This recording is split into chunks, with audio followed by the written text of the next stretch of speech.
Welcome everyone to some more Maplestory.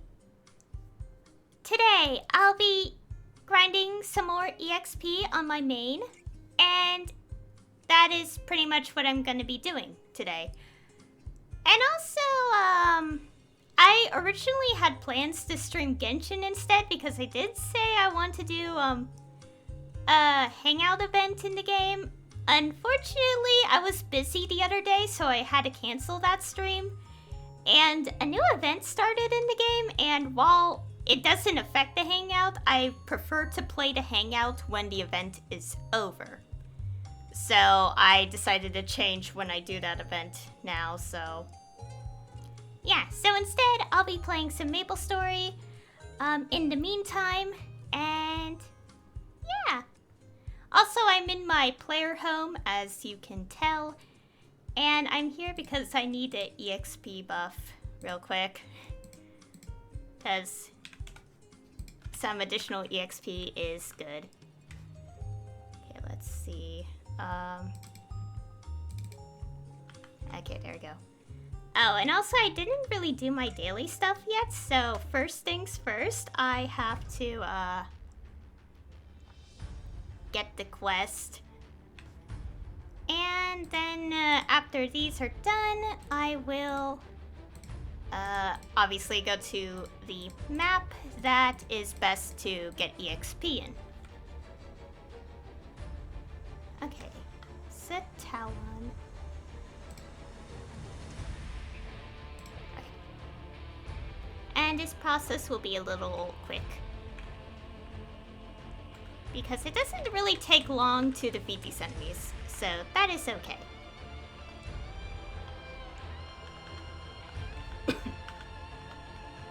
And in the meantime, I'll talk about a bunch of random stuff whenever, you know, stuff jumps into my head, basically.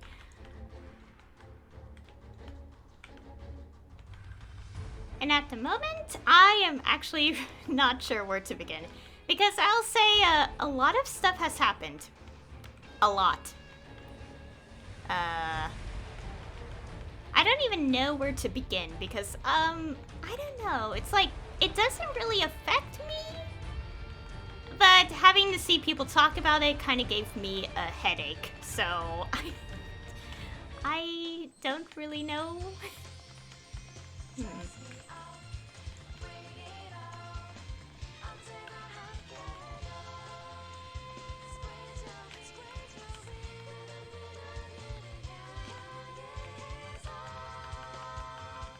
Okay. I want to be close. I'm almost there, guys. Look at my EXP bar. I am almost to level 258. Oh yeah, I should probably talk about that briefly. So yeah, I managed to get to level 270.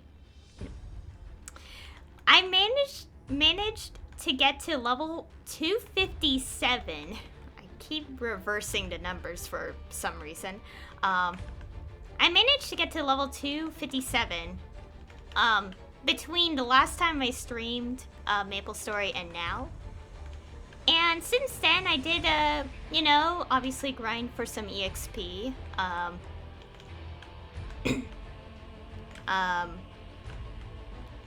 Like here and there to, like, kind of increase the EXP bars to get closer to the next level.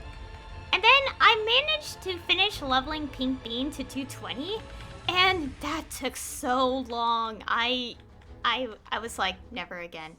Never again. Oh gosh, my throat. Anyways, I was like, never again. And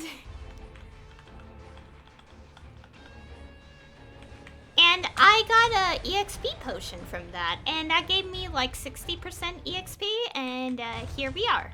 This is why the EXP bar is 82% now.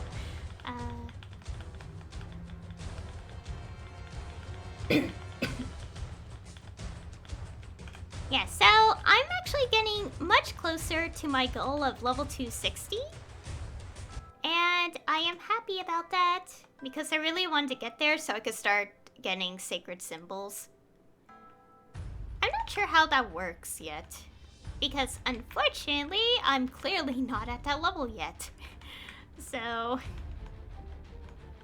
Okay, why is it taking a while? It's taking a while for me to get all these, enemies. It's usually faster than this.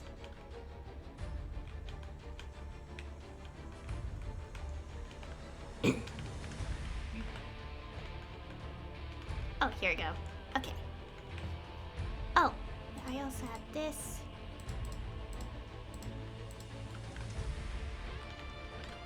Okay, next is the fragment enemies, which is in the next map.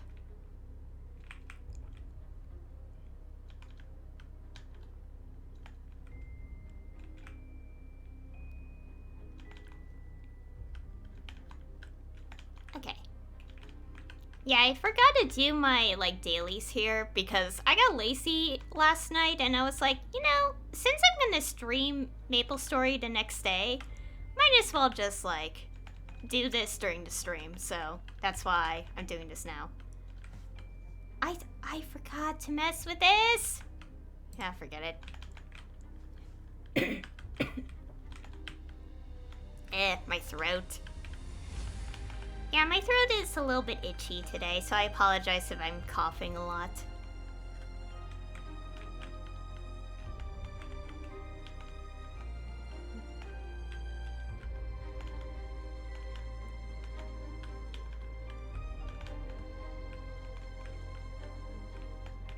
Okay.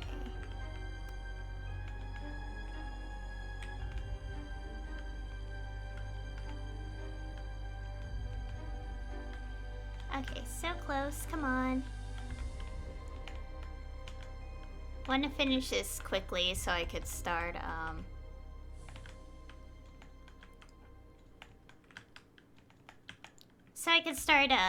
getting EXP from enemies.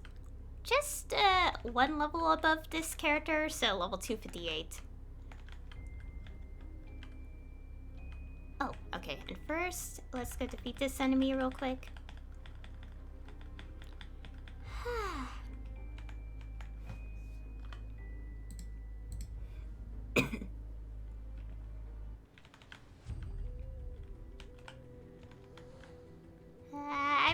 I'm really so close. I just want to be the next level so badly.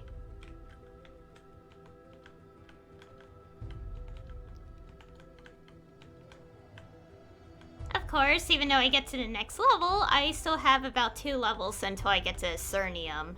I shouldn't really celebrate so soon until I get there. But still, it takes so long to level up.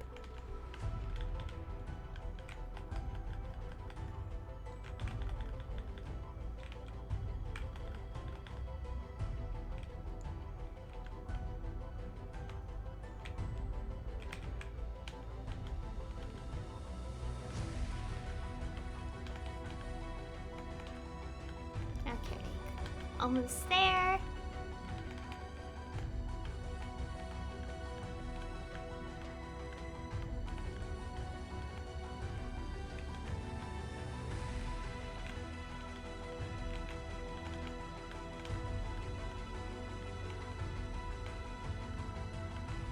There we go. Okay, and now we could go to the labyrinth and turn these in and finally start the process. Oh, look at that EXP. I love it so much. Now we're like 16% away. Yeah, the EXP progress bar is insane. Like, the amount required. Because I need about like 200 billion EXP, I think, to get to the next level now. Okay.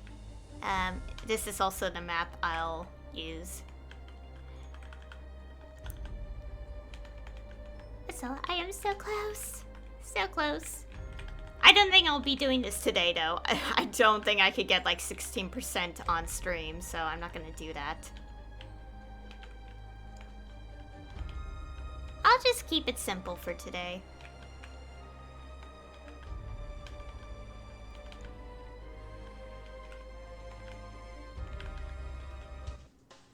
I'm messing up how I usually rotate my skills. It's fine.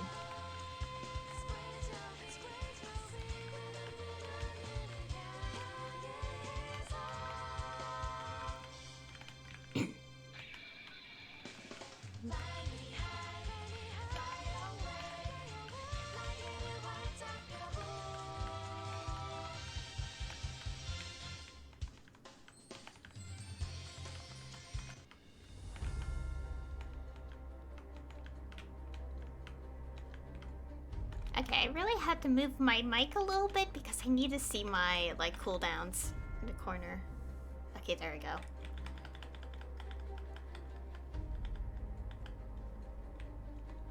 Okay. Anyways, what to talk about. I did say there's quite a lot of things to talk about, but it's kind of hard to know where to begin because, like, you know, like, I don't know, it's just kind of difficult, I suppose. You know, considering I'm on the topic of it, might as well, like, bring it up. So, obviously, something a lot of people are talking about is, a class removal in this game. And, honestly, I kinda don't care because I deleted my character, like, 4 or 5 years ago. So, it honestly doesn't affect me at all as someone who just, like, deleted her character, like, a few years ago and all that. And, yeah. I will say, the subreddit has given me a massive headache for, like, the past 2 hours, after that announcement. So, yeah, I've learned my lesson to never check the subreddit again. Because, like, I remember, like, the last time I stopped checking it is because people kept bullying, like, community managers for simply being unable to do anything other than simply, like moderating, like, forum stuff in Discord or something. I don't know. And it's like, yeah, sometimes I wonder why I even check the subreddit.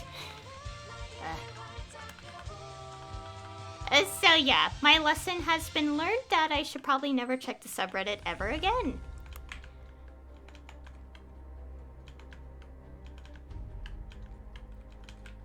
You know, thinking about it, I probably mentioned that a while back, but yeah, just to tell myself once more, I should really stop checking that place.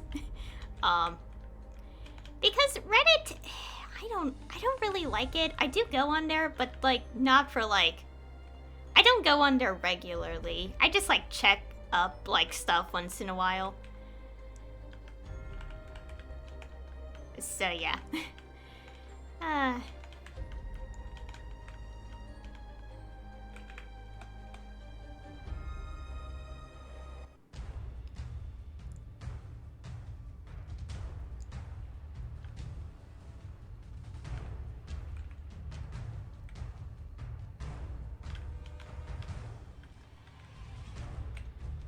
Okay, what to talk about other than that?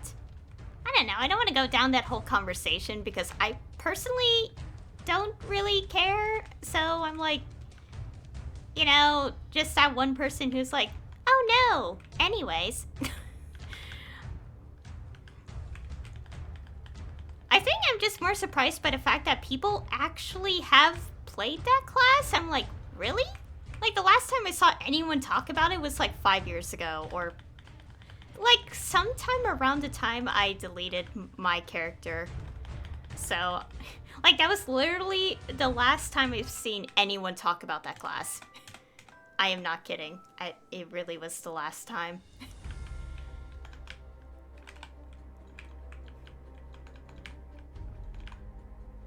Yeah, so I'm actually just more surprised by the fact that people actually played that class. It's like, really? I'm just so confused.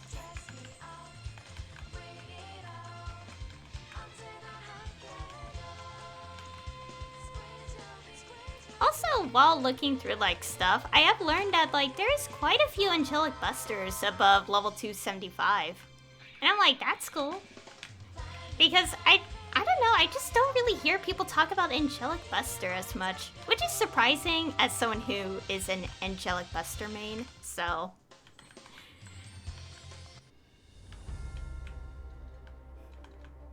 Then again, to be fair, this game, has about like 40 classes, so kind of makes sense. I wouldn't hear about certain things compared to like others in terms of like the classes in this game, the character classes.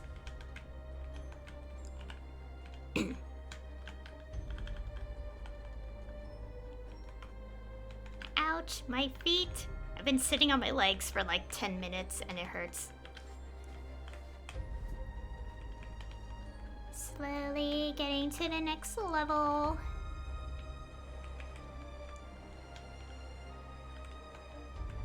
I really want to be level 2, like level 260 so much. I know I'm repeating myself, but I can't help it. I just want to get to that level so badly. I want to finally get to the next area of the game.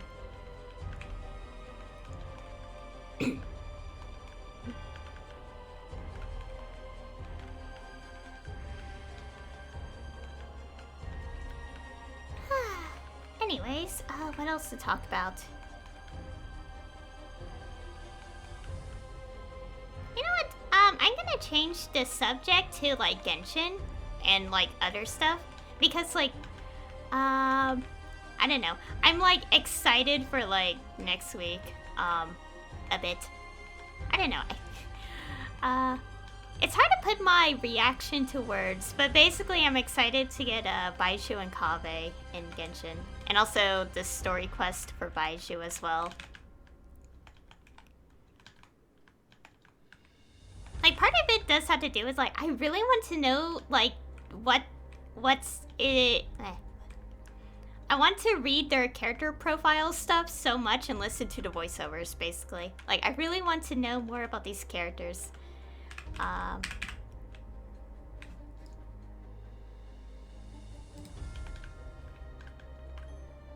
and speaking of which, the new event in Genshin, which is the Sumeru event called A Parade of Providence, I think. Yeah, like, it's already dropping some lore details about, like, Kaveh in it. Yeah, I can't wait to hear more because, yeah, I'm just very curious, especially since, I do read a lot of fan fictions, and I think, half the ones I read are on break until, like, this character's released. I'm not gonna specify too much about that because, well, some people probably don't want to hear me talk about fan fictions, but, but basically, yeah, a lot of us really want to know more about this character. Yes. I should probably mention officially because I will say there are people who look at like the files from the game for some reason. So they probably know things. I don't. So yeah.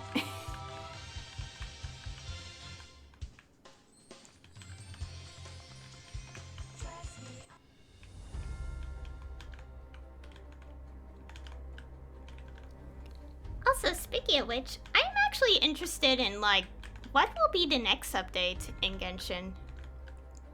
Of course, we're not quite halfway through update 3.6 yet, but I am now, like, curious because, like, sometime this year, Fontaine will be released. And I'm just excited for Fontaine because it's the Hydro region in the game, and, like, the region that centers around Hydro, with the Hydro Archon, and I'm really excited, basically, because from, like, a lot of details in the game already, Fontaine is like, how do I put this? Like, it's apparently, like, implied to be French, steampunk inspired or something. And I really can't wait. I really want to see Fontaine and like how like that region is gonna look so much.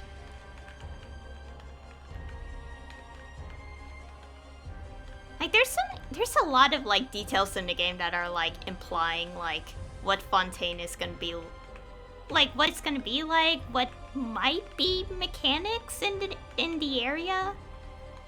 Like, for example, like, obviously, like, Mondstadt has Animo puzzles, Lewe has, Geo puzzles, and, you know, basically puzzles and, like, mechanics surrounded by, like, the element of that region. And I'm really excited to see, like, what it's gonna be about. Also, I am really curious about, like, what's the story gonna be in Fontaine? Like, what is it gonna be? Obviously, no one knows yet. And I'm not gonna make any predictions because I personally don't know what kind of predictions to make. One thing I'm excited for is seeing the two characters named Linny and Lynette.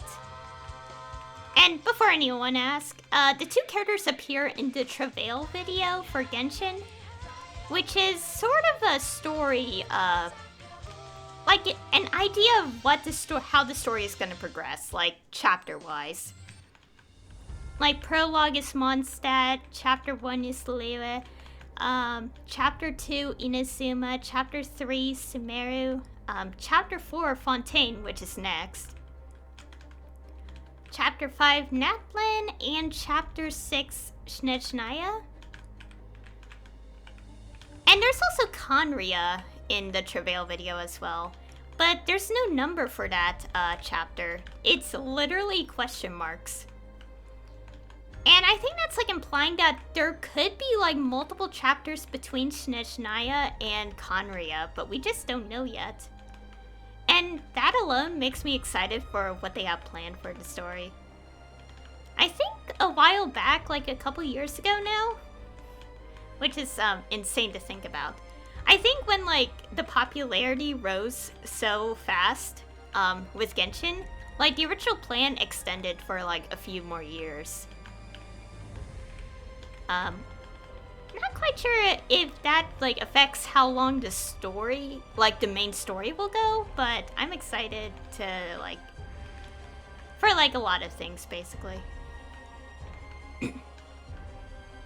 Oh yeah, and speaking of Fontaine, the new area in update 3.6, the two new areas, have lore surrounding Fontaine as well. At least like the previous Hydro Archon, and it's really interesting information. It's kind of mixed in with the artifact lore and the world quest, so it's kind of both.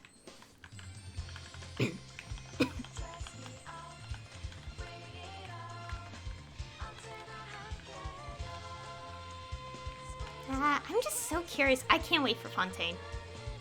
Oh yeah, and anyways, like, yeah, the characters I mentioned from the Travail video, Linny and Lynette, I'm excited to see those two appear in the game. Because since I saw them both in the Travail video, I've been excited to see them appear in game. And I really can't wait. Like, the way the both of them were introduced is really interesting. Because, like, I think a lot of speculation around them, like when people watched that video, was like, are these two going to be like two characters in one unit? And it's, okay, to explain what that means, it's kind of like how in this game, which is Maplestory, like, you know, we have Zero, Alpha, and Beta. That's like what I'm thinking, like what people are saying. It's like a 2-in-1 character, basically. And while that is a really cool idea, I think it's just going to be simplified down to, like, these two characters are going to be released at the same time instead. Like, as two separate units, like every other character. But it would be pretty cool if they did that, though. Like, 2-in-1. Although, I do have a prediction. And remember, this is a prediction because obviously I don't look at anything suspicious because I respect NDAs. But anyways, like, this is a prediction of mine where, like, I have a feeling that when they're both released, there's gonna be, like, a mechanic. Well, not a mechanic, but they're gonna have a passive talent where it's like, if this character is in the team with them, this buff happens or something. I feel like that might be the case. I feel like it's likely considering how they're introduced, but who knows? Who knows what's gonna happen? I can't press the right buttons for some reason. Please, game. Anyways, I'm excited for Linny and Lynette. Oh, and I should probably also mention, I don't even know how their names are pronounced. We have yet to hear it in game. It's kind of, it's pretty much the same case as Sino, where I pronounced this name completely different until we heard it in game, so. The way I pronounce it, it's kind of based on the French pronunciation. Where it's like the L-Y in their name is like L. So like Linny, Lynette. But I have noticed some people are saying it differently, like lie. So it's like Liney, Lynette. But I feel like they might not go that route. I feel like pronunciation-wise, it could be like Linny, Lynette. Who knows?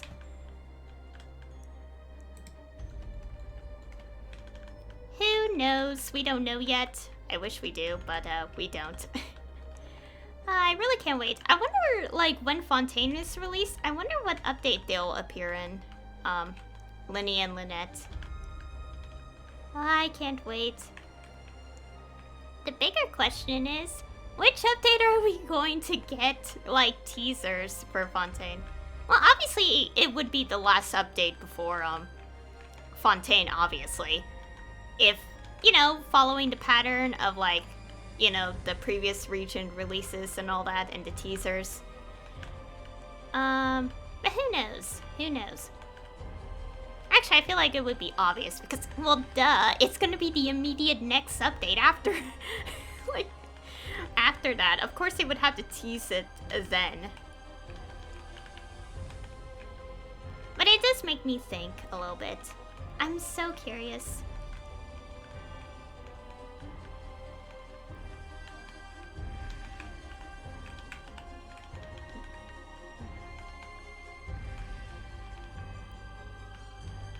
It's also right.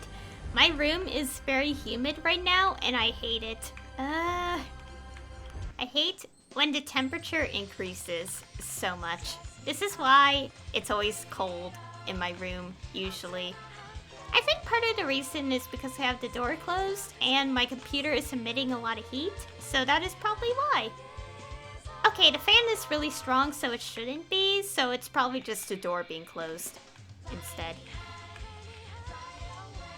Also, it's raining in my area, so that probably contributes to the heat a little bit, which is annoying. It's the worst. But what can you do? Anyways, I feel like I could talk about Fontaine for like a bit, because I'm just so... I'm excited for it. I can't wait. I feel like we'll definitely know when Fontaine is released when we get the drip marketing for Fontaine characters. I'm actually really curious of what their vision holders look like. Like, you know, how we don't find out what the Sumeru ones look like until, like, obviously, until, like, when we got the drip marketing of Sumeru characters and all that. I can't wait, I can't wait.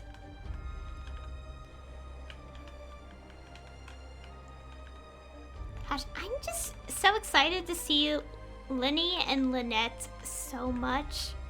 I don't know, I just can't wait until they appear in the game and, you know, we possibly have them as playable characters. I just want to see what their artwork would look like as playable characters. In other words, the drip marketing. I can't wait. It's probably like gonna be like 3-5 months or something from now. Who knows?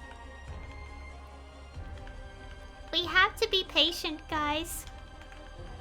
Oh, hopefully when we get a Fontaine teaser, we don't get, like, the stream bugging out on us, the special program. Because, basically, what happened when Sumeru was initially teased like, at the end of a special program? Well, there was a lot of internet connectivity issues on the end for the NA stream. And that caused the stream to kind of rewind a few times and buffer, which never happened before. And because of that, the Sumeru teaser at initial reveal, like for the English stream, global stream, whatever, it messed it all up basically. It broke so badly. And I'm like, oh no. As people put it, okay, you know what? I'm not gonna. Basically, when it did rewind, it went back to one of the codes, Primo Gem codes, redemption codes, I mean. And it was like Heizo, a character named Shikanoin Heizo. So yeah. Yeah. Basically, the teaser was ruined on the English global, mainly English stream. So yeah. Yeah. Fortunately, the YouTube premiere was not bugged. Like, it didn't have these issues, so it was completely fine. And we got to see the teaser properly in it. But, of course, that doesn't stop people from making memes and saying, oh dear. So, like, I'm not gonna blame them. Everyone has internet issues. Like, companies are not immune to internet connectivity problems. So, please don't blame a company for having an internet issue. Like, some people get them all the time, which obviously is a concern. But it's not like... Basically, I'm trying to say it's like companies are not immune to internet downtime, so...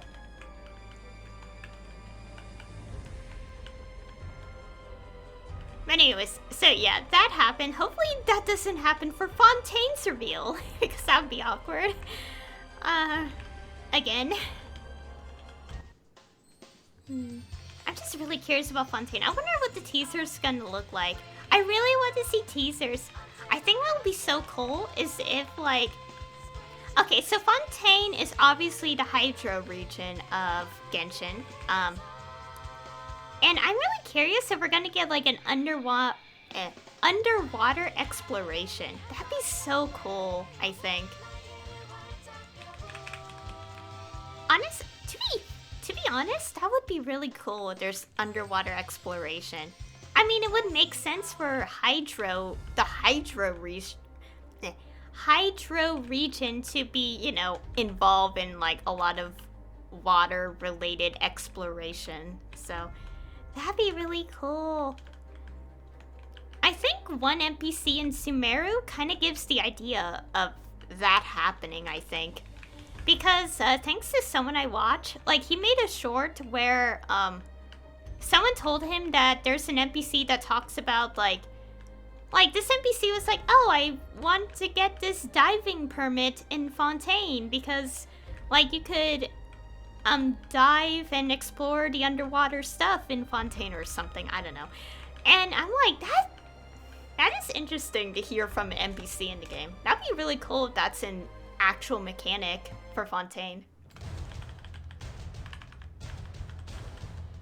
I would totally love that, honestly. But I wonder how that's gonna work. It's like, because that's like a whole new gameplay mechanic, I bet. Like to have underwater, like, travel and all that. If you think about it, they might add a water breathing, stamina bar and... and everyone is gonna start crying because it's like, oh no! Why? Oh no, my buffs are gone! No! No! Oh no.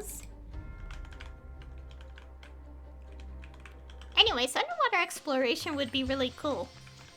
I wonder, like, I'll probably, like, obviously have a meter, as I've said, like, stamina meter for, like, breathing, Oh, Oh, and it can also be like Fontaine exclusive as well. Because, I mean, it makes sense because that NPC is like the waters in Fontaine are special or something.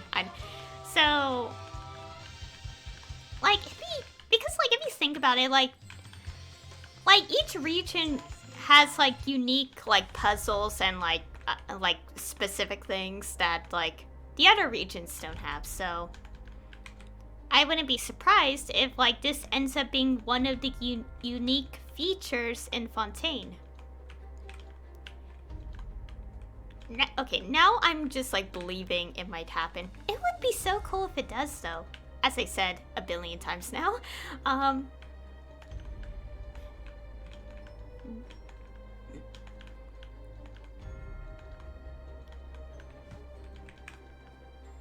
wish this notification doesn't pop up. Anyways, I'm trying to think, what else is there to talk about, like, with Fontaine speculation?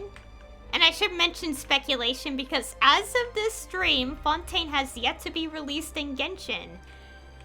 And, you know, we don't know anything yet too much other than in-game hints and lore so far. I think the new area of Sumeru really prepares for Fontaine, I bet. Oh my gosh, I'm thinking about it. I'm like, I really cannot wait. Oh my god. It's gonna be like probably in a few months or something. But still, I really want to see like what Fontaine will be like. I will admit that one thing I'm interested related to Fontaine is seeing who the tall men are gonna be. I'm not gonna lie, that's literally one thing I've been thinking about related to Fontaine, so. Because like every region so far has released at a minimum of 2 tall male playable characters. At the moment 2 have yet to be released right now. They will be playable in like a few days, so they count. But anyways, like each region has like a minimum of like 2 tall men as playable characters. So I'm like, I wonder who the tall men will be in Fontaine. I want to see. But anyways, I really can't wait.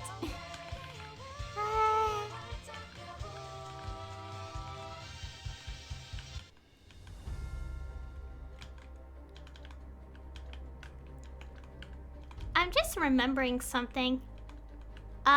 So in Genshin, like, there's one character who's been mentioned quite a few times in character dialogue, like the voiceovers, and obviously regular dialogue as well. And the character in question is Varka, who's the Grand Master of the Knights of Favonius. He hasn't really appeared at all in the story other than being mentioned, like, by the characters in Mondstadt. And I'm very curious to know, like, who Varka is in person. Like, we've heard a lot of what the characters say, but obviously we have yet to meet Varka ourselves in the game, so I'm really curious on what his story is about.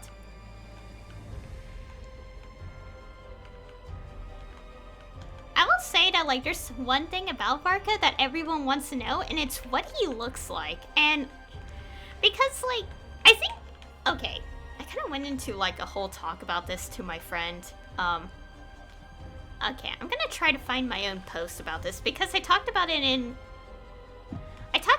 detail to my friend because I had to tell someone about this, like, my, speculation and, like, what I, like, have read in the lore. Like, nothing related to Varka's past, but more like, just like, it's like based on like character stories and like voiceovers and all that. Apparently, like, I think it's like gives the implication that Varka might be like middle-aged or something. I don't know. Okay. trying to press buttons and I can't because I'm multitasking, as you guys could tell.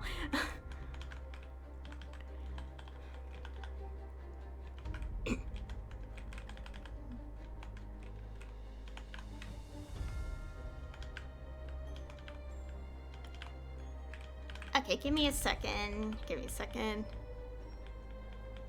Oh, now I just remembered there is something I do want to talk about related to the new Sumer areas as well. But let me go talk about Varka real quick. Varka. Okay, I need to pronounce correctly.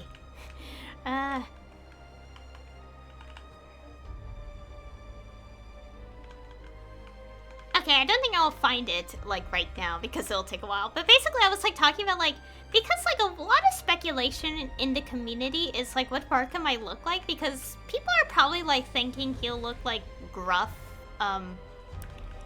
like, obviously, he would probably be a tall man, but, like, people are thinking he would be, like, rough around the edges, appearance-wise.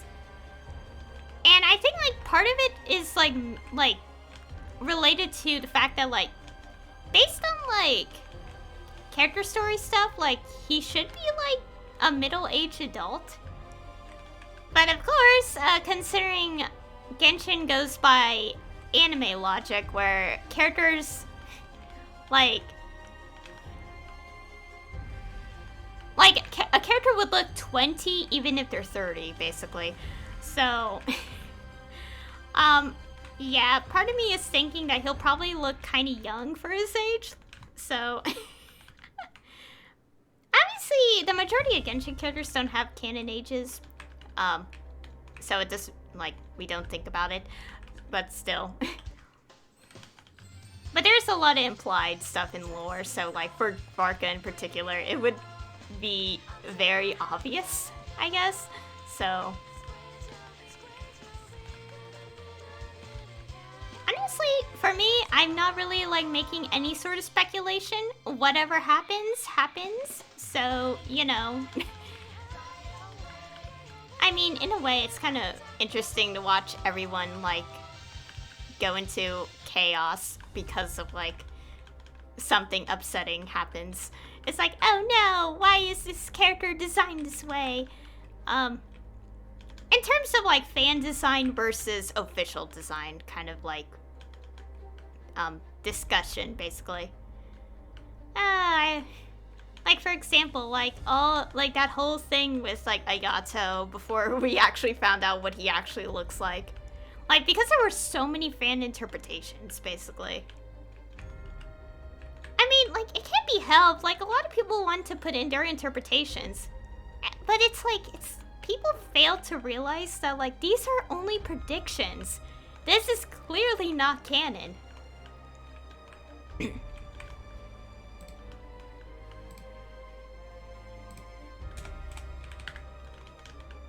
Oh yeah, it's clearly not canon because it's a fan-made design. Made by fans who are just having fun making predictions in their own way, so.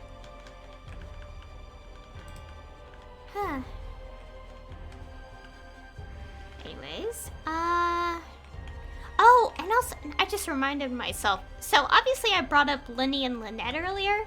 Another thing is that I made a few speculations about them, by the way. I'm not going to list them on stream because it would take a while, and I'd rather not go down all that. It's easier if we finally get the two characters and I just read up on what I got right and what I got wrong when the time happens. It's not really too many, like, speculation I have about Linny and Lynette. It's just more like basic stuff. Like what they'll be like as playable characters. Although, not like too detailed. Nothing about, like, skills, by the way. Nothing related to that. Just more like, oh, is this gonna be their vision? Is this gonna be, like, the weapons they use or something? Like, stuff like that.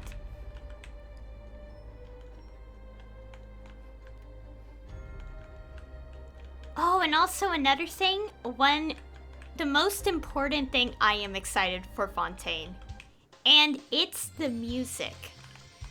I'm really excited to hear what the Fontaine music will sound like. Oh, thinking about that is actually making me like so excited, because I'm like, I cannot wait to hear what the music will be like in Fontaine.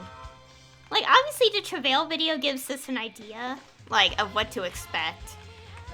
But who knows? Also, speaking of which, someone created, like, their interpretation of what a soundtrack in Fontaine would sound like. And it's really good. I thought it was really well made. And it's like, yes, this is sort of what I can imagine for Fontaine. It's really cool. Oh, and for that one, I actually saw it on the Reddit, the subreddit for Genshin. Oh, and speaking of subreddits, yeah, I'll just say, there's, oh my god, Maplestory subreddit is not the only reason I avoid Reddit. Another one is like, one of the alternative Genshin subreddits. Like, basically a branch from the main one, basically. Because not only do people post stuff that isn't officially announced, but people are very insensitive with their memes. And to explain, without stating what I mean, if you know, you know, you probably do know, but it kind of made me think about the memes that people made for Doki Doki Literature Club back in 2018, before people had to realize that what they're doing is clearly not funny and is very insensitive. So, yeah, it just gave me flashbacks to, like, the whole Doki Doki situation with the memes. If you guys know, you know. Basically, it's very insensitive, and the easiest way to put it is, like, please do not make memes related to stuff like that. And also to remind yourselves to separate fiction from reality, because, gosh, I really hated that so much.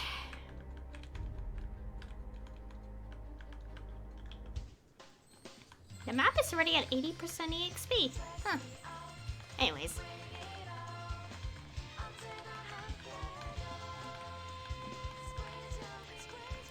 But anyways, yeah, so the one Genshin subreddit I now check is just the main one, where it has a very strong no unofficial content related post allowed. So, yep. At least people on the main subreddit have the decency to not, you know, post anything insensitive. Yay!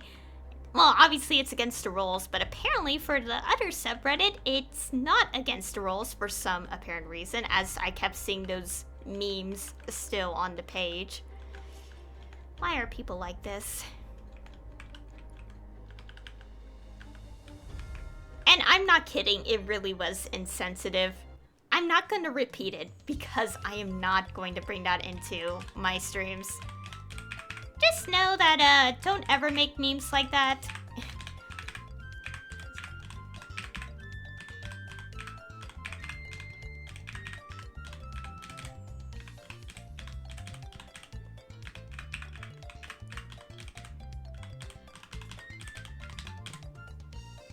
Okay, there we go.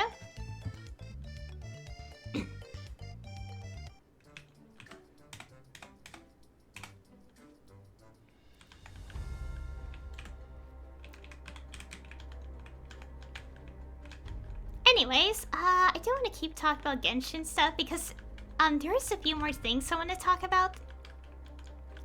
So one thing I didn't do on my stream because I didn't think to explore a bit longer. But when I finished my last Genshin stream, which was to cover in a good and evil storyline, I went back to an area because I was trying to find why one viewpoint was still a question mark in my archives. And while I was exploring, I found this giant doorway in the game, and it gave me an achievement that gave me chills, honestly. Honestly, the entire side of that door, gave me chills. So basically, there's one area in the game where if you investigate a little more, you come across this giant doorway, which is sealed, by the way. And, oh my gosh, it was a beautiful sight because the way it was presented was really cool. I didn't take a picture because so many people took pictures already, and also I didn't think about doing that. But like that, oh my god, it was so cool.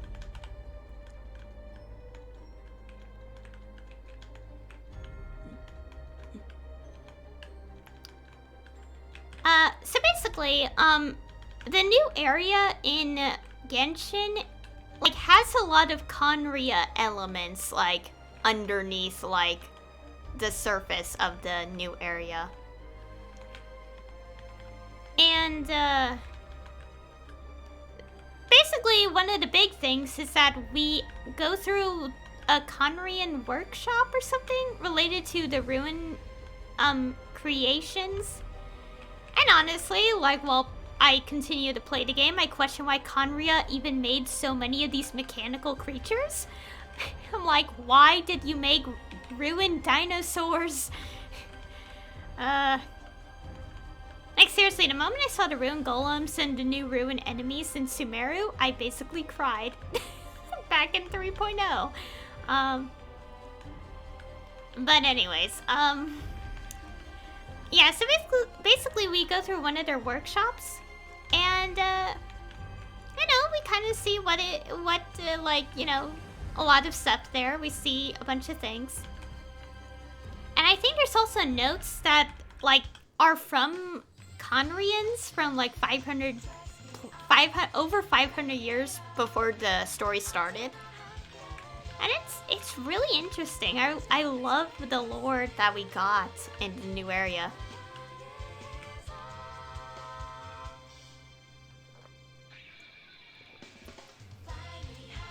Oh, and also the new area, like, yeah, and as I said, there's this giant doorway. And based on the viewpoint description, that giant door is a door to Conria. And that is so cool. Of course, this possibly is not, well, I feel like it's only a door to Conria. Because there definitely has to be more than one in, Teyvat in the game. But this is the first one we've seen. The first one we have seen, and it's so cool. So I guess this kind of gives us a perspective that Conria is likely like we already have an idea that it had to be below Sumeru, but it seems like it's below parts of Sumeru. I don't know. I think there's a lot of speculation that Fontaine is north of Sumeru, at least. So this is kind of giving the idea that at least, like, I don't even know where to begin with this explanation, but I think it's implying that Conria is below at least, like, 3 nations, maybe? Like, maybe below 3 nations. And, oh my gosh, if this is a giant doorway, like, oh my god. I think what I'm trying to say is that this Conria is gonna be a massive place when we visit it in the future. Probably not, like, insanely huge, but, you know, like, bigger than Enkanomiya, at least, is what I'm trying to say. Especially since it's kind of, like, was, teased as, like, a region in the Travail videos, so... I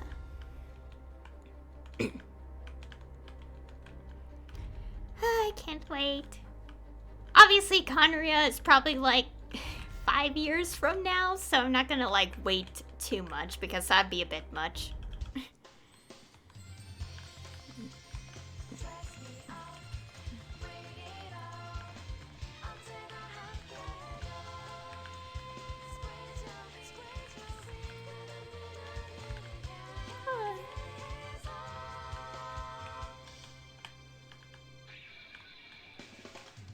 Anyways, oh yeah, I think like also when I saw the doorway, a part of me is like, wait, if Conria is literally underground, then how did in one like outdated lore video? Well, it's not exactly outdated, but it's pretty old. And I do kind of wish that we get something like that in the game as a cutscene. But like, because I was like, if it's underground, then how does it look like it has the sky and like in that one like bit of lore video thing? Official, by the way. And then I reminded myself of Enkanomiya, and I'm like, oh, never mind.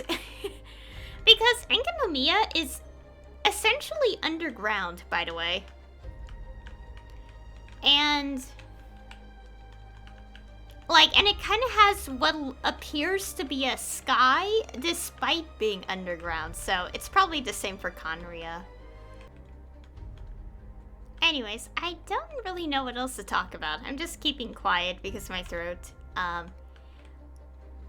you know, deserves a little bit of rest. And as I think about what else to talk about, I don't know where to begin.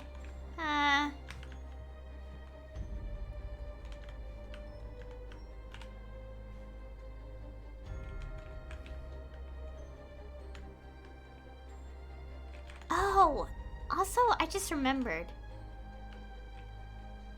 Okay, so obviously, like, in-game and, like, I guess other stuff in the game, or somewhere, I don't know, official stuff, by the way. Like, Fontaine is implied to be, like, north of Sumeru, northwest of Liyue, west, northwest, I don't know. And, I will say that whenever we get Fontaine officially teased, like, I'm going to take pictures at several different locations in the game. So when Fontaine is finally released, I'm going, like, it's going to be, like, a comparison between, like, before update, whatever Fontaine will be, versus after the update. And I can't wait to see those, like, see it when it happens. I did one for Sumeru. I had no idea where Sumeru could have been, so I took, like, 2 pictures. I think there was just, like, comments of the chasm being, like, next to Sumeru before the release. So I kind of took a picture around there and, like, one other place because I had no idea where it was. Well, obviously no one knew, so duh, at the time. Fortunately, the location I took the screenshot at, was indeed where Sumeru ended up being, like, located. So when I actually took a before and after, it is insane to look at. I mean, I get it. It's all like,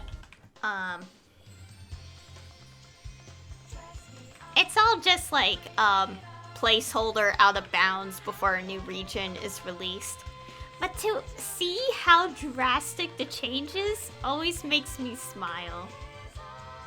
Like, seriously, before Sumeru was released, it was literally just a bunch of, like, water and mountains. And then after, we got a lot of greenery and, like, other stuff going on. And it's so cool to see.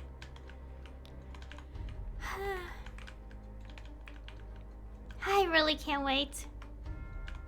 Also, what's really interesting is that,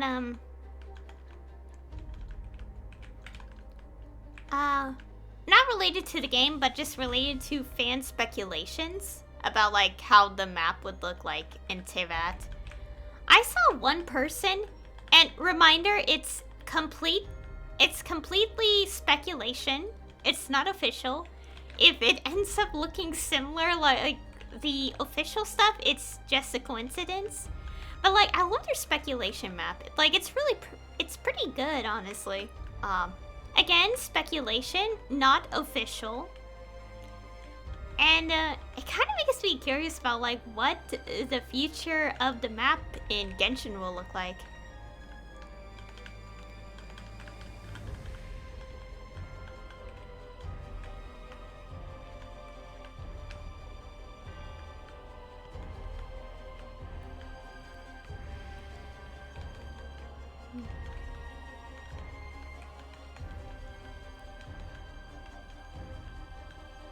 Anyways, I want to change the map now, so I'm gonna change it up.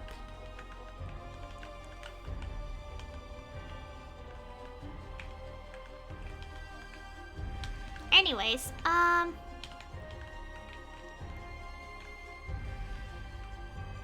kind of want to talk about more stuff, like specifically about the Travail video, because, you know, like the lines that Dane says is always really interesting to like think about when a new region is about to be released. But I'm not really quite sure what to think about for Fontaine. I think speculation based on like what Dane says is implying that like I think the speculation is that the current Hydro Archon, Fossilor? I forgot how to pronounce that name. What was the line? Like, part of what Dane says is like, even she doesn't like argue against the gods or something. I don't know. But basically, I think the speculation is that she's not like the Archon. We already have the pronouns for the Archon. I think like the speculation is like she does oppose Celestia, but like, by the way, this is speculation. We actually don't know. But like, I think the speculation is that like opposes Celestia, but can't really do anything unless facing punishment. So just like kind of like, in a way, kind of following along so nothing happens, nothing terrible happens, like from Celestia's end. I think that's the speculation. I don't know. I forgot. I saw some comments here and there, but I haven't read on them in like a week, so I don't remember what people said. But it's a very interesting speculation.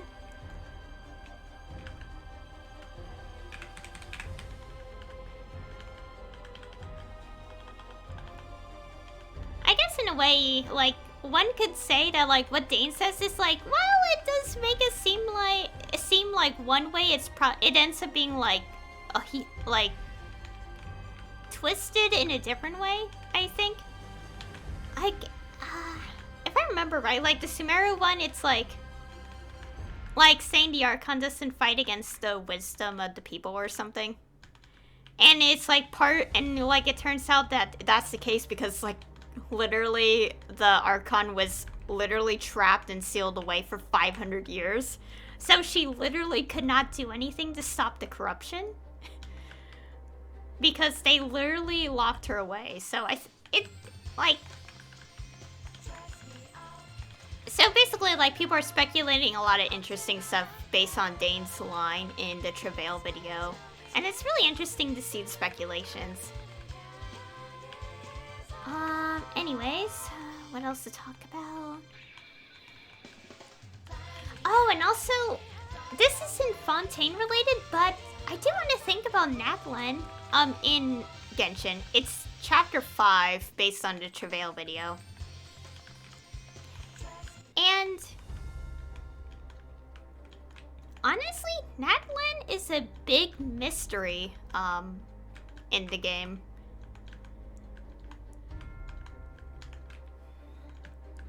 Because for starters, we haven't had a single mention of Natlan in-game until Update 2.0.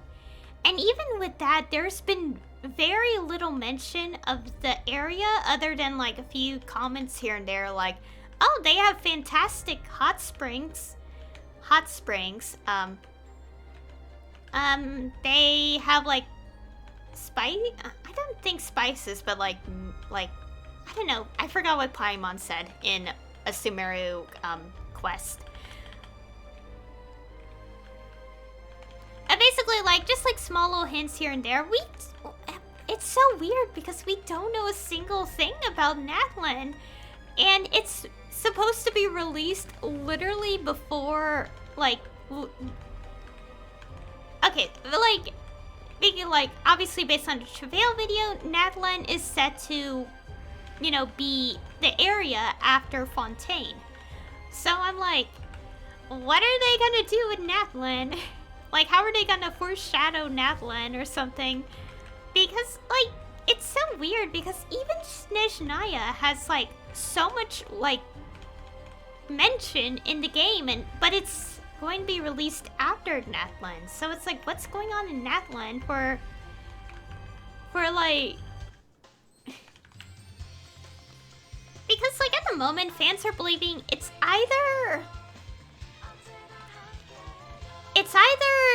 like, the devs didn't... I don't think they didn't think about it, because otherwise they wouldn't have dropped, like, clues here and there, in the first place, like, back in, like, update... You know, like, all the updates since Update 2.0. But, like, maybe it's, like, kind of intentional with, like, specific planning? But no one obviously knows. Like, we don't know. We're just speculating. Like, a lot of the speculation is interesting. Like, maybe we don't see Natlan NPCs because there's something going on in Natlan. But we know that, like, in the lore, Natlan isn't closed off like Inazuma was. So it's like, what is going on? Yeah, there's a lot of theories. And I think one theory is related to the Pyro Archon possibly not being, alive anymore. Like, we hear that there's a Pyro Archon, but it's like, are they, like, still around? Oh, and also, like, another thing is that, like...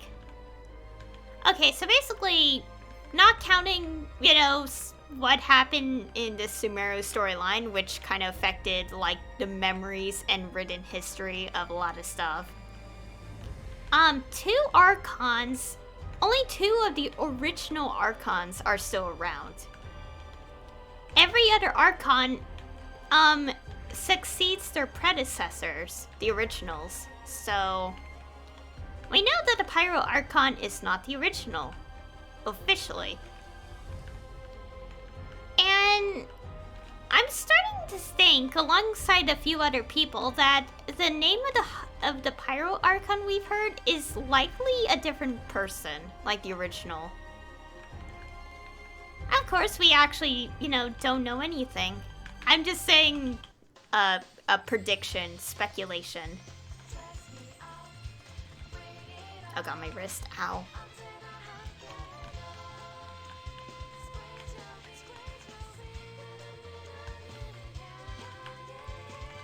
But anyways, like, there's a lot of theories, and I do find a theory about, like, what if the Pyro Archon, the new one, is not around or something? I don't know. It's kind of hard to say now, because, like, it could go in any direction. I think, like, it's just interesting to consider because of the fact that, like, we haven't heard anything about, like, Natlan in the game much. Why did I press the button? Oh, okay, the portal's still here. Oh.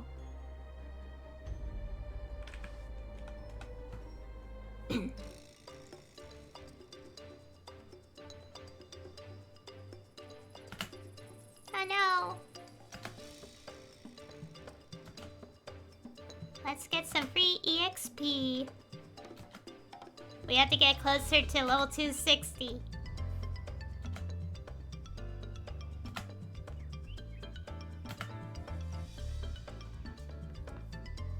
Ow, my wrist.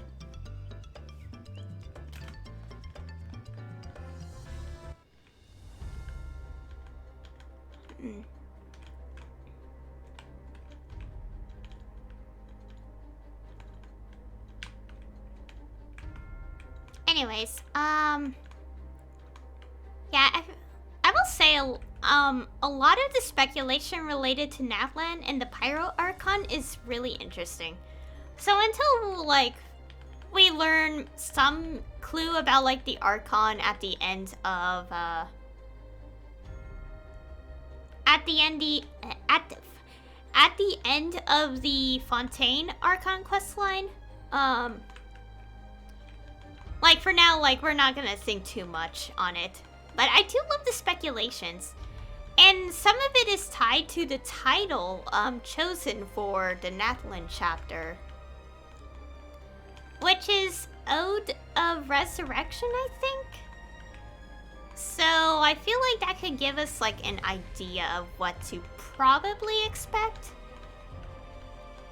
Yeah, like there's a lot of interesting speculation, but there's also like Dane's like dialogue where it's like from the Travail video as well, and I'm like,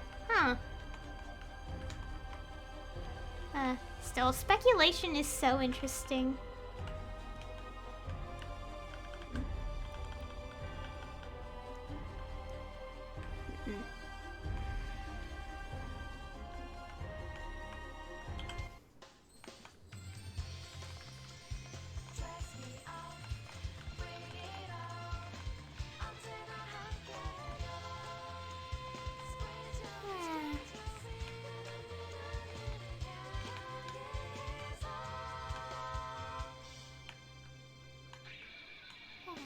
Okay, I think after my EXP buffs end in 20 minutes, I'll end the stream because I'm getting kind of tired and I do want to like do something else as well later today.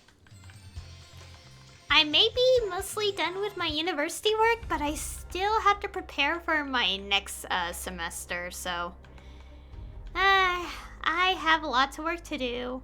A lot of work to do. Oh, and I'm also tired because I keep sleeping at like 12:50 like at night, and I'm like, why do I do this to myself? Seriously, I think for like the past 3 days I kept sleeping at the same time, and I pretty much like it's not smart. Why do I do this? I have no idea. I don't know, I keep reading like fan fictions at night, and I'm like, that's probably why I'm so tired. Because I keep staying up so late reading fan fictions.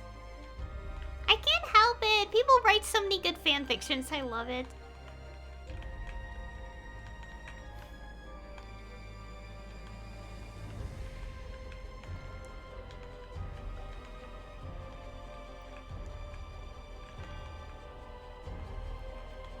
Also, now that I think about it, on the topic of Maplestory, you guys are probably wondering, how am I handling EXP grinding without any sort of special like thing that I may have like used before it was removed, like in the game? Well, I actually have no idea. I just do my dailies and then grind for an hour each day. Although for the past couple of days, because I was trying to finish my work, I haven't done that because I was trying to finish my university work. But I still got like 3% EXP, so. Because I did my dailies and the Monster Park.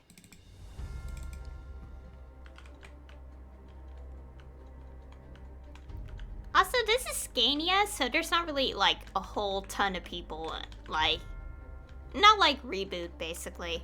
So, you know.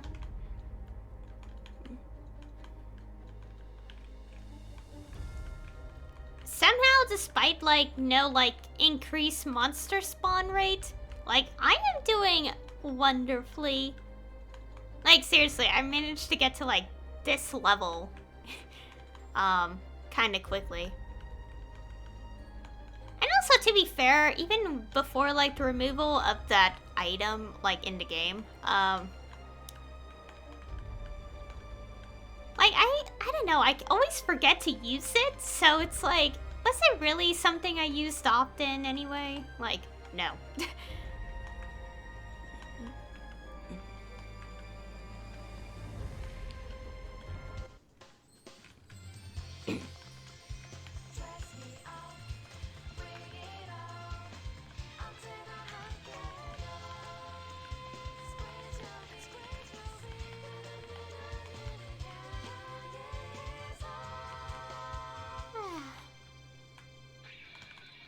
Hey, at least I got like 40, I think this is 40 billion EXP today. That's a lot of EXP. Well, actually it's, I think like 50 billion because I did Monster Park before my stream, so.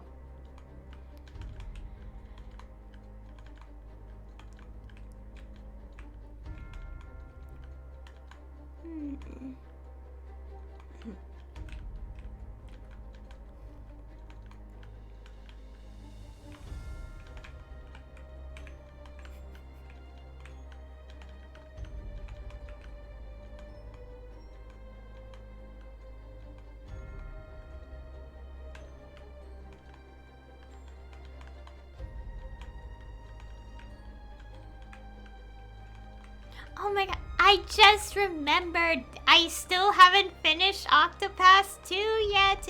No! I just remembered. Okay, so if no one knows, I play a game called... I play a game on my own time called Octopath Traveler 2.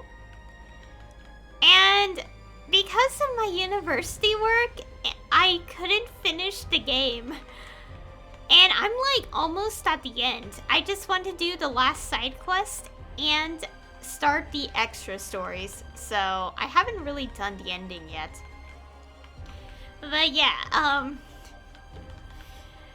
yep, I forgot to finish the game. I really want to finish it because I'm so close to the end, so, yeah. How could I forget such vital information?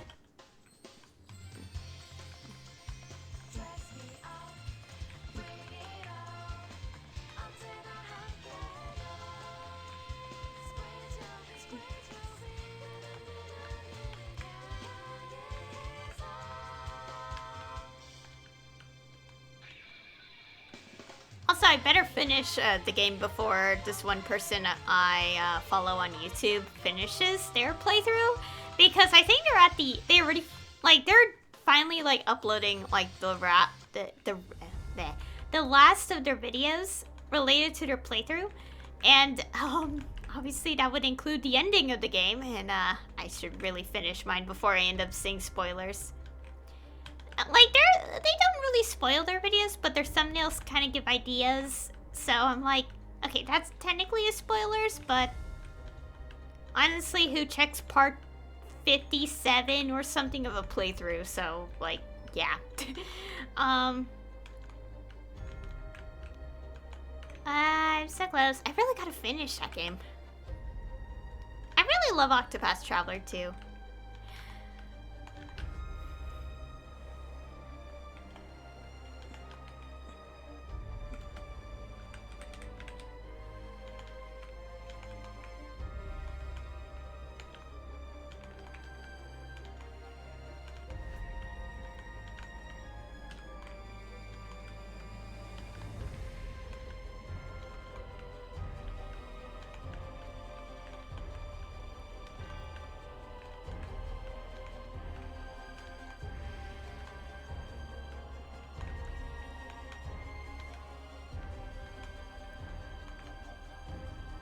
Oh, now that I remind myself, oh yeah, another thing, obviously, Hoyoverse released a new game called Honkai Star Rail, and I will admit I have started playing that game. Also, this is something I say in a video that I have yet to upload, and it'll be uploaded soon, don't worry. But basically, yeah, it's a new game that was launched recently, and I initially had no plans to play it, but I was like, you know what, I'll try it out, and it's pretty good. I'm not quite sure if it'll be a game I play often, because I already deal enough with, like, Genshin, Maplestory, and,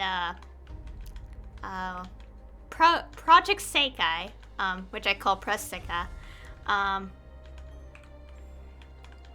So, yeah, like too many games with a daily quest function. But I am playing enough right now to, like, just do the starter, like, stuff, so. Oh, and also, unlike with Genshin, I'm going to be completely free to play with Star Rail, so I'm not going to spend anything on Star Rail.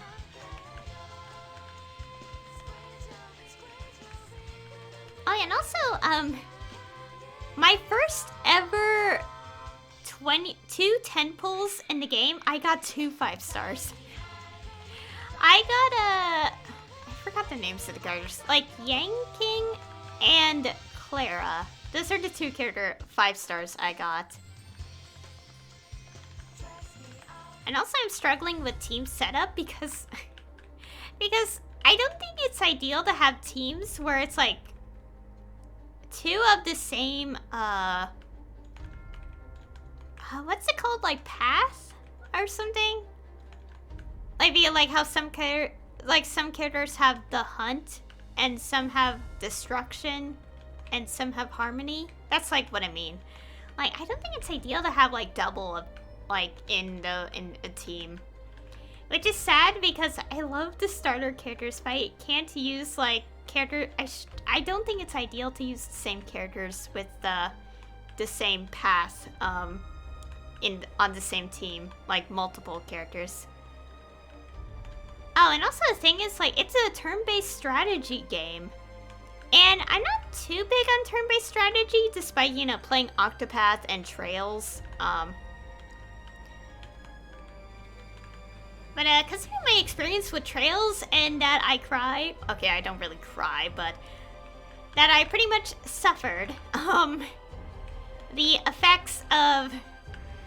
you know, enemies, like... being so powerful despite being overleveled. Yes. I don't know. I'm just remembering that when I played Trails of Cold Steel 3, I haven't finished Cold Steel 4 yet. I do plan to, but I don't know when. But like Cold Steel 3, I remember like fighting one of the story bosses, and I'm like, oh, it's gonna be fine, and then I was on easy, and I almost had the entire party almost lost their HP completely. Like, because it was that difficult.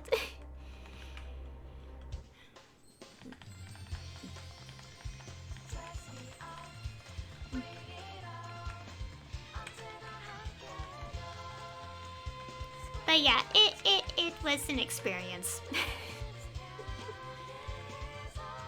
I really want to finish Cold Steel 4. I haven't gotten to the point where I choose, like... I guess in a way you could say choose your soulmate yet in the game, and I really want to do that because I want to see the cutscene between the characters so much. That just reminds me, I hate one of the events, like affinity events, so much in the game.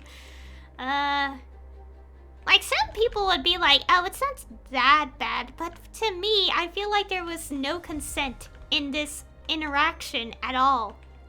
And by the way, before anyone asks, no, it's nothing like terrible, like horrible, like the game's T-rated. So don't think of anything bad.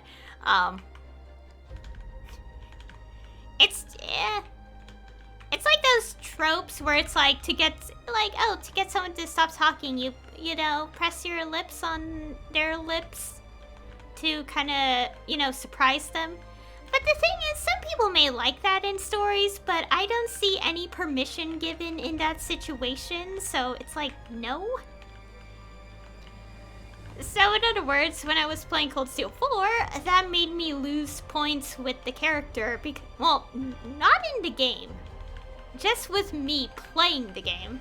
Because I'm like, you shouldn't do that. Not when the person clearly did not return your feelings. Like, I hate those moments so much. It's like, it doesn't help that, like, I did that event because I wanted the profile, like, I wanted that profile information, because that was the only way to get that one, like, profile, like, part, section, was to do that affinity event. And here's the interesting thing. The information was like, they're a good friend. Yeah, friend. I hate that affinity event. Like, it was like without the permission. It's like, you can't just do that. Like, you seriously can't. I even googled it where it's like if you do that without one's permission, that clearly counts as bad news, basically. I'm trying to avoid saying certain words on stream because I don't want to say them on stream. I'm pretty sure none of us are allowed to say certain words, so that's why I'm trying to use different terminology about this.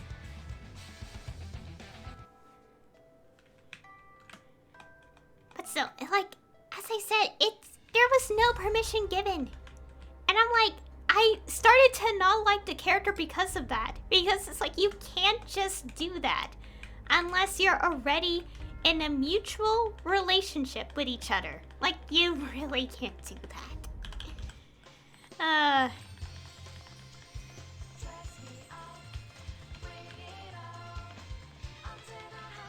It bothered me to no end, to the point I'm like, this is not how a relationship should work, especially when the person, by player choice, does not, like, you know, pick the character as well.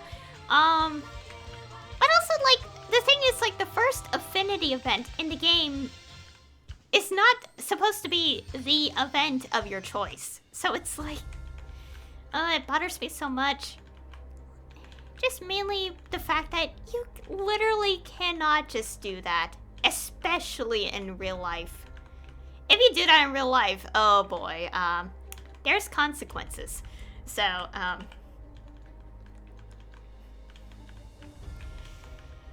yeah, I just reminded myself of that from Trails. Fun.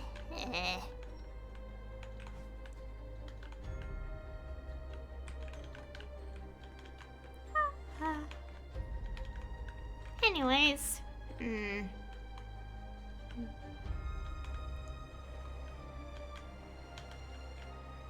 Anyways, I still want to finish Cold Steel 4. And I still want to get that one scene with the character I want. So, with the soulmate of my choice, so much. I really want to see it. I feel like my choice is obvious because I will say the character in question is the default love interest for the main character. And I'm pretty sure it's obvious because there's a lot of clues in all the Cold Steel games as to who it is. Like, seriously, for at least like 1, 2, and 3, even if you have your choices, the game still makes it clear who the canon default love interest is for the main character. And it also applies to the advertising as far as I can tell. So, like, okay, it's not in all advertising because obviously you can tell from the box covers of the games. But like, I do know there was like calendar stuff or something, and like they kind of make it clear. Okay, I actually don't remember. But I'm pretty sure there's some advertising here and there that kind of makes it obvious that this is intended to be the technical canon. So I say technical because, you know, obviously you can make your choice, but yeah.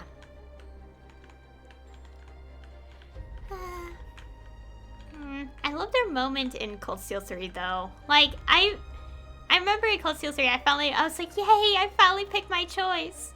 And, oh my god, I love the options where it's like, you're like, yes, you're my greatest friend. Or you can just actually tell the character, like, you know, like, I forgot what the line was.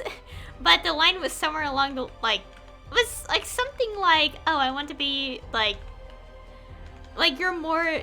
you mean so much to me or something. I forgot what the choice was.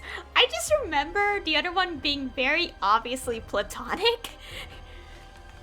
To the point of like, yes, I know I spent time with you and you are my friend. Let's just not pick the choice we want for the character we want to be our soulmate. Like,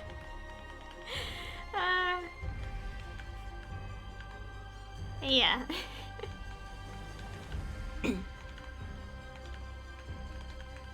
Also, I think what also solidifies their technical canon status is the fact that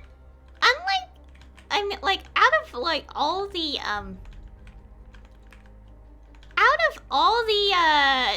like choices of soulmate, let's say, that you can pick, the two characters in particular, like so basically with the canon default love interest, like she's the only one that he actually openly reciprocates like more strongly, I guess. I don't know how to put it. I'm trying to say is like even outside of events, like I mean not events, cutscenes of the story. Actually, how do I put this better?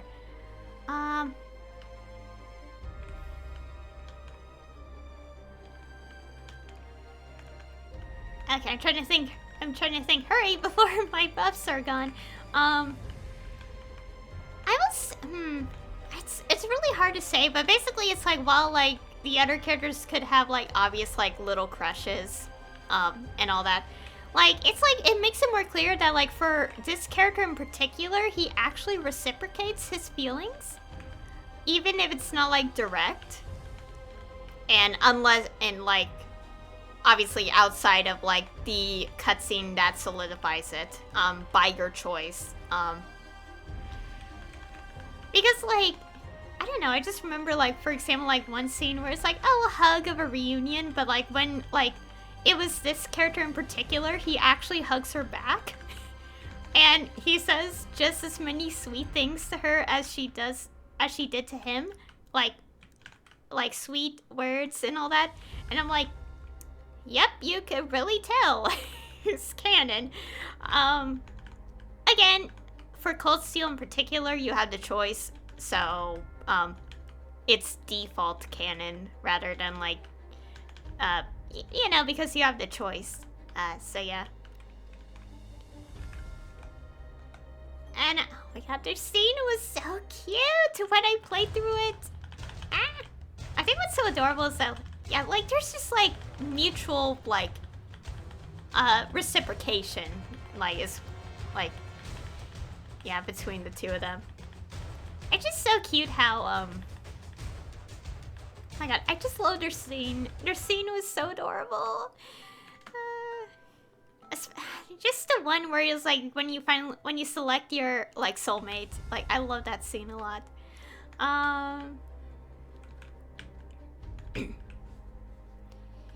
Okay, I think I'm also done with this for today. Anyways, yeah. I will say in the scene,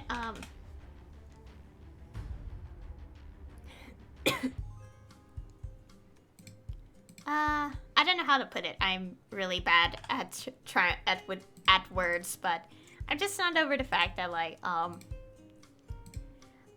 yeah, I think I know what I'm trying to say. In the scene, they kiss. Yes, I'm just gonna flat out say it. They kiss. And it's so adorable. I remember... Okay, so here's something interesting. With Trails, like, when I was, like, reading, like, stuff,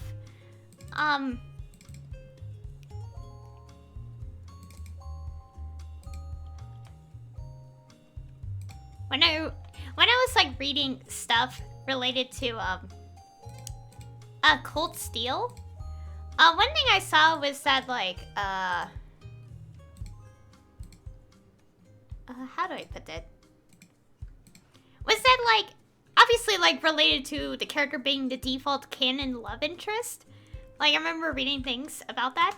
And one thing I saw was, like, official kiss. And I'm like, wait, do they kiss? And okay.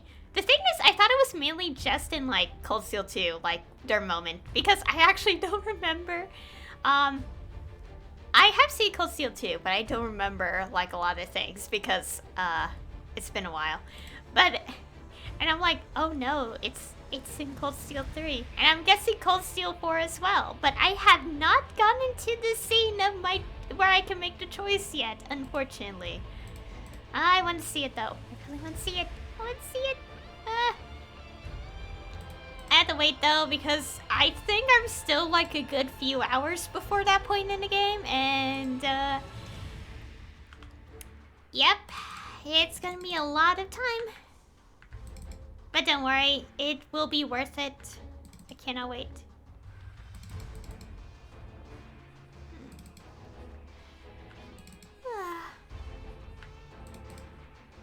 It's so interesting to see the rope lift skill, but it's so useless when you're an Angelic Buster or Kaiser. Because they already have that skill. Anyways, I am about to wrap up this stream here. First, we have to do this. Okay. No, don't do that. No, I'm trying to see the EXP.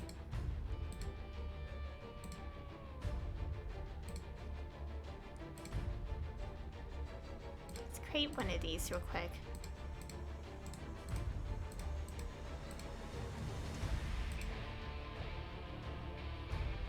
Okay, anyways. Oh boy. Oh, and also, I got this chair. Oops. I got this chair from leveling my pink bean to 220 and doing the hidden mission. It took so long, I'm not repeating the process on Yeti, especially since the event is almost over, so yeah. To be fair, the moment I created like one of them, I was like, I'm not doing this again.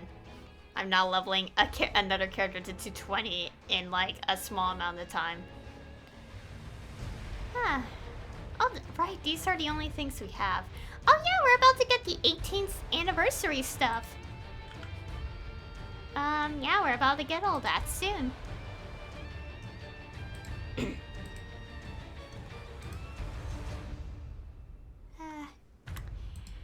Anyways, that'll be all for today's stream. Oh boy. Yeah. So yeah, a little bit of a shorter EXP grind session because I have things to do, and I was getting kind of tired because, well, I am very bad at managing my sleep schedule, so I gotta fix that. But yeah, so today I talked a little bit about Maplestory. Then I started talking about Genshin for like an hour or something. And then, well, and then I kind of just randomly talked about a bunch of other stuff not related to Genshin or Maplestory. And, yeah. And, how much EXP? I got 7% EXP today. I know like 3-ish% of that is from the Monster Park and the dailies, but that's actually a really good percent, honestly, because that is a lot of EXP. I think I got like around like,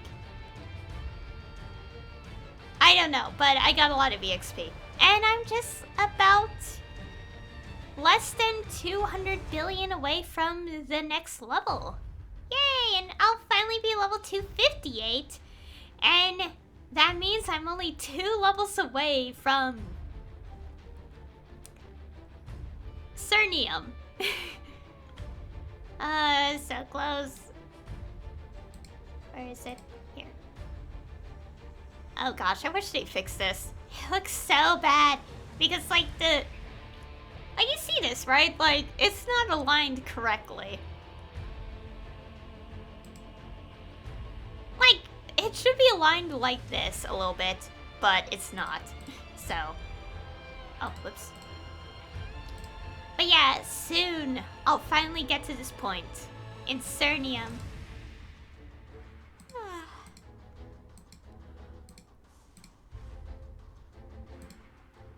Gosh, I really can't wait. Item EXP 1 out of 20. Oh dear. Yeah, this is why I want to get to level 260 quickly, so I can start leveling these stupid things. Cernium shares the same one. You only give like plus 10? At the start? Wow. And I didn't actually know that. What does it look like on the other side? 100! Okay! How many do you get from dailies? I actually have no idea. I will have to check. Oh dear. They're all 50. Huh. That's probably why people grind in Lamina. Other than people just doing that for, like, just stealing the maps. Anyways, I'll worry about that when the time comes. So yeah. So yeah, that'll be all for today's stream. Next time, I'm not quite sure. It's either Maplestory or the Genshin quest that I want to do to get, not to get. Anyways. I think what I'm trying to say is that, like, I'll be doing a Genshin stream where I'll do a story quest and get 2 characters from the banners. So yeah. And other than that, unless something happens, that is it. So anyway, thank you all for watching. And I'll see you all next time.